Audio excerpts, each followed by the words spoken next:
Praise the lord. అందరికి వందనాలు. ఈరోజు దేవుడు మనతో మాట్లాడుతున్న మాట యోబు గ్రంథంలో నుంచి 11 అధ్యాయం 16 వచనంలో రాయబడినట్టుగా, నిశ్చయంగా నీవు నీ దుర్దశను మర్చిపోతావు.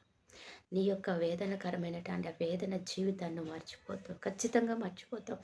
ఒక రోజు వస్తుంది, నీవు పడ్డ ఈ వేదనకు నువ్వు బహుమతిగా గొప్ప బహుమానాన్ని, ఆనందాన్ని పొందుకోబోతున్నావు అంటున్నాడు దేవుడు. యోబు ఒక్క దినాన్ని తన కుమారులని, కుటుంబంలో ఉన్న సమస్తాన్ని, ఆస్తిని, అంతస్తును, ఆరోగ్యం సమస్తాన్ని కోల్పోయాడంట. అది ఆయనకి వేదనకరమైన దినములు.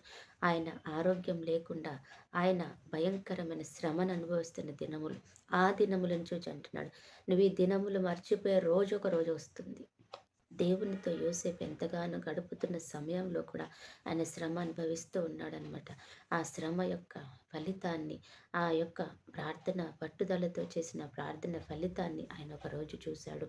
ఆ శ్రమను మరచిపోయి ఆనందంగా ఉండే రోజును చూశాడు. అందుకే అంటున్నాడు, ఈ దినములు మర్చిపోతా, ఈ భయంకర రోజులు నువ్వు ఇంకా కలలాగా పక్కకు పడేసి నువ్వు ఆనందించే రోజులు రాబోతున్నాయి అంటున్నాడు. అందుకే నీతో నాతో కూడా దేవుడు అంటున్నాడు, ఈ దుర్దశను నువ్వు మర్చిపోతావు. నీకు మంచి రోజులు రాబోతున్నవి అంటున్నాడు దేవుడు. ఈరోజు నువ్వు చాలా వేదనతో కృంగిపోయి, వేదనతో కూర్చొని ఉన్నావా? ప్రభా, నా వలన కావట్లేదు ఇది. నేను తట్టుకోలేకపోతున్నాను ప్రభా ఈ శ్రమను. ఇందులో నుంచి నన్ను బయటికి తీసుకొస్తావా లేదా? నన్ను లేకపోతే మరణానికైనా అప్పగించే ప్రభా అనే పరిస్థితులు ఉన్నాయి. నా వల్ల కావడం లేదు. ఇంత కృంగుదల నేను తట్టుకోలేకపోతున్నాను అంటున్నాడు. అటువంటి వారితో దేవుడు అంటున్నాడు, యోబు కూడా నీలాగే భయంకరమైనటువంటి శ్రమ, చావు అంచుల దాకా వెళ్ళినటువంటి ఆ శోధన నుంచి ఆయన తప్పించుకున్నాను అంటున్నాడు. ఈ దుర్దర్శను నేను మర్చిపోయే రోజు రాబోతుంది అంటున్నాడు.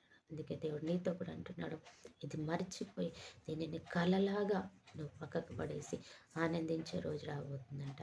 అటు కృపాదేవుడు మనకి ఇచ్చునుగాక. ఆమె ప్రార్థన.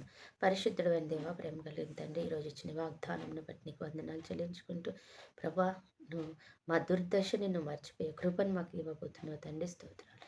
ఇటువంటి కృప ఇచ్చినందుకు వందనాలు.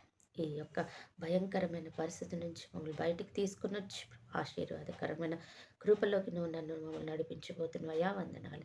ఈరోజు ఎంతమంది బిడ్డలైతే దీన్ని నమ్ముతూ రిసీవ్ చేసుకున్నారు వారిని బట్టి వందనాలు. అలాగే ప్రభా, ఈరోజు అయా భయంకరమైన పరిస్థితి నుంచి విడిపించి మంచి ఆరోగ్యం, ఐశ్వర్యం, అయా దీర్ఘాయుష్, కృపా, కాపుదల, క్షేమం, సమాధానం ఇచ్చినందుకు వందనాలు. ఎంతమంది బిడ్డలైతే ఈరోజు బర్త్డే, మ్యారేజ్ డే జరుపుకుంటున్నారో వారిని కూడా దీవించి ఆశీర్వదించమని యేసయ్య యొక్క శ్రేష్ఠ నామంలో అడిగి వేడుకుంటున్నాం తండ్రి. ఆమేన్.